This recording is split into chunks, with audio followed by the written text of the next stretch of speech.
7 জন ব্যবসায়ীকে ডেকে নিয়ে এর মধ্যে 4 জনকে ব্যবসায়ীকে ডেকে নিয়ে উনি প্রস্তাবনা দিয়েছেন যে 75% ভাড়া বাড়িয়ে দিতে হবে আর 25% যারা লিজনে আছে ওনারা পাবে।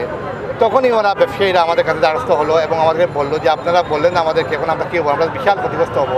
কারণ আমরা 99 ইংরেজিতে আমরা যখন লিজ দেই তখন কিন্তু আমরা টেন্ডারের মাধ্যমে সর্বোচ্চ দরদাতা হিসেবে আমরা লিজ দিয়েছিলাম এবং এই দোকানগুলো যখন লিজ নেওয়া হয় তখন এককালীন কেউ 15 লক্ষ কেউ 17 লক্ষ টাকা পেমেন্ট দেওয়া হয়েছে। 200-র বেশি সার্ভিস ও ফিচারে লেনদেনের সব বিকাশ অ্যাপে সম্ভব। মাননীয় জেলা প্রশাসক মহোদয় বলতেছেন এটা মসজিদকে অনুদান দেওয়া হয়েছে।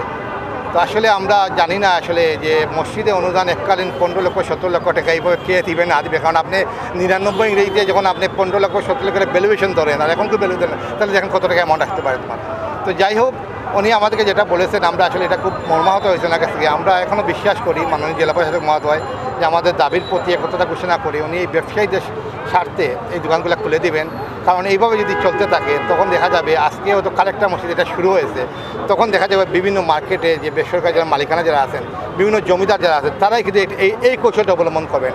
আমরা চাই না যে আমরা কেউ আইনের ঊর্ধ্বে না, সবাই আইনের বিরুদ্ধে। আমরা আইনের মাধ্যমে অলরেডি মহামান্য হাইকোর্টে এই ব্যাপারে আমরা আবেদন করেছিলাম আমাদের কালেক্টর মসজিদ ব্যবসায়ী ভাইরা। আমরাও চাইছি আইনের মাধ্যমে এটা জবাব দেওয়া, কিন্তু আমরা ব্যবসায়ীরা আমাদের নৈতিক দায়িত্ব আমরা ব্যবসায়ীদের পাশে থাকা, এটাই আমাদের আজকে মানবতার উদ্দেশ্য।